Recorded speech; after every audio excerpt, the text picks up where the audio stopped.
تلاوة مباركة لسورة الكهف بصوت القارئ ماهر المعيقلي، آملين أن تقضوا معنا أوقاتا عامرة بذكر الله تعالى.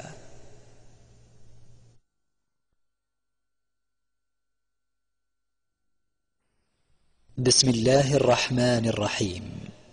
الحمد لله الذي أنزل على عبده الكتاب ولم يجعل له عوجا قيما لينذر بأسا شديدا من لدنه ويبشر المؤمنين الذين يعملون الصالحات أن لهم أجرا حسنا ماكثين فيه أبدا وينذر الذين قالوا اتخذ الله ولدا ما لهم به من علم ولا لآبائهم كبرت كلمة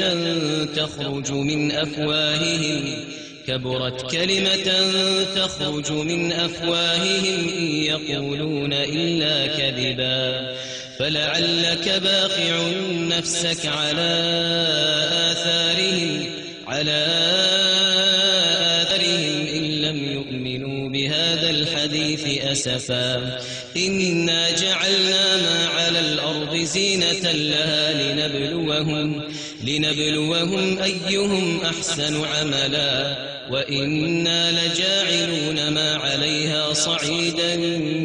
جرزا أم حسبت أن أصحاب الكهف والرقيم كانوا من آياتنا عجبا إذ أوى الفتية إلى الكهف فقالوا ربنا آتنا من لدنك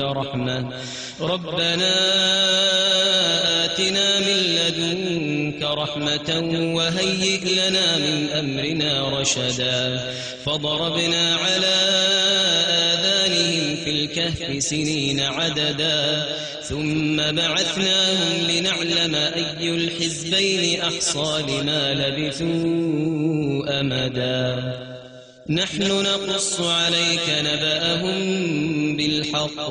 إنهم فتية آمنوا بربهم وزدناهم هدى وربطنا على قلوبهم إذ قاموا فقالوا ربنا رب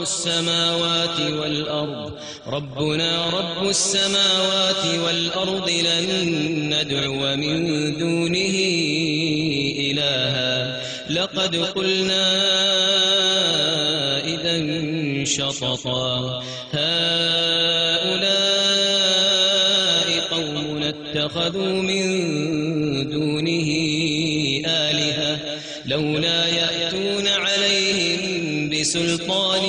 بين فمن أظلم ممن افترى على الله كذبا وإذ اعتزلتموهم وما يعبدون إلا الله فأووا إلى الكهف ينشر لكم ربكم من رحمته ويهيئ لكم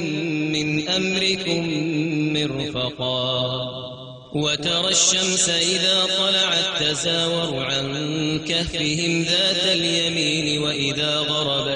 وإذا غربت تقرضهم ذات الشمال وهم في فجوة منه ذلك من آيات الله من يهد الله فهو المهتد ومن يضلل فلن تجد له وليا مرشدا وتحسبهم أيقاظا وهم رقود ونقلبهم ذات اليمين وذات الشمال وكلبهم باسط ذراعيه بالوصيد لو اطلعت عليهم لوليت منهم فرارا ولملئت منهم رعبا وكذلك بعثناهم ليتساءلوا بينهم قال قائل منهم كم لبثتم قالوا لبثنا يوما أو بعض يوم قالوا ربكم أعلم بما لبثتم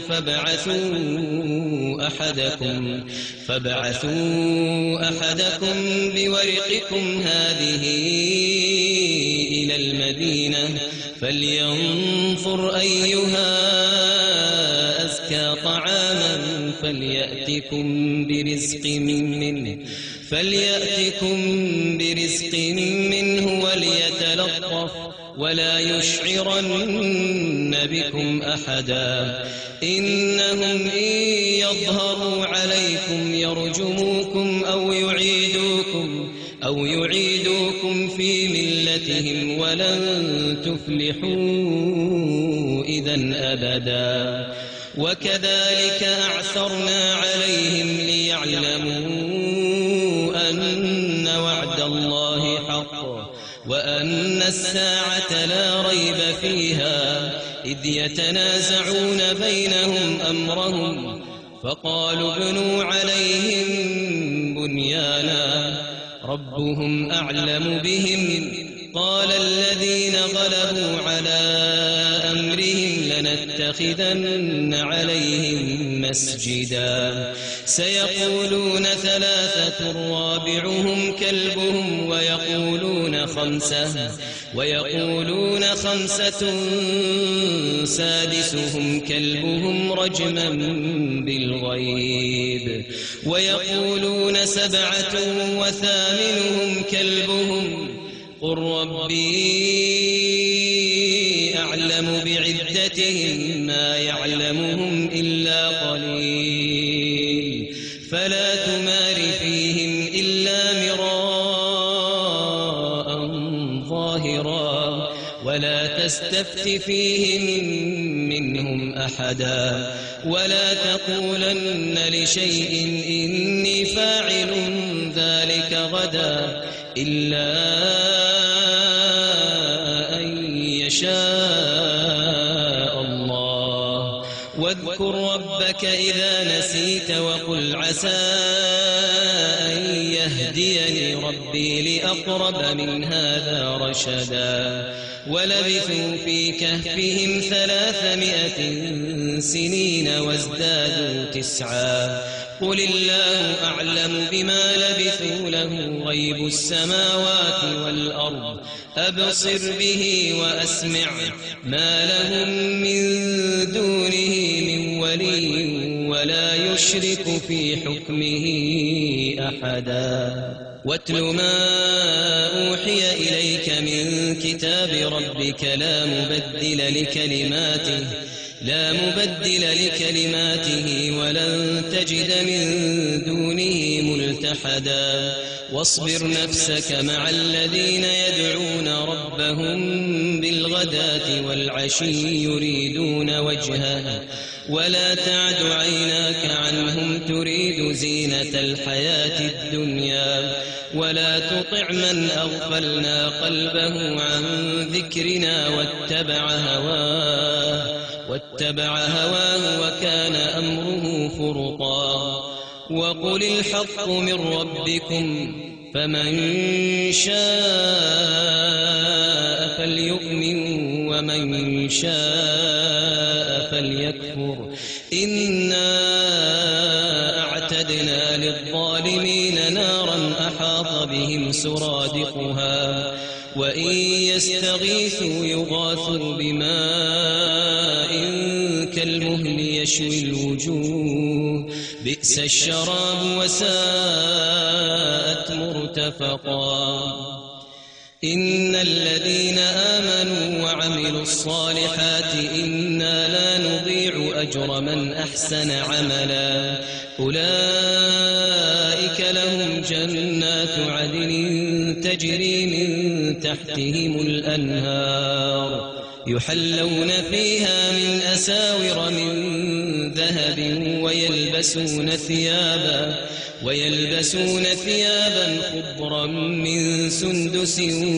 واستبرق متكئين فيها على الأرائك نعم الثواب وحسنت مرتفقا واضرب لهم مثل الرجلين جعلنا لأحدهما جنتين من أعناب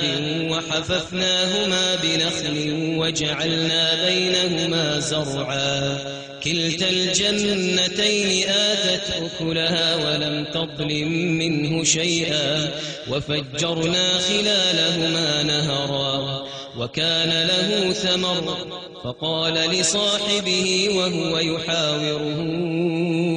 أنا أكثر منك مالا وأعز نفرا ودخل جنته وهو ظالم لنفسه قال ما أظن أن تبيد هذه أبدا.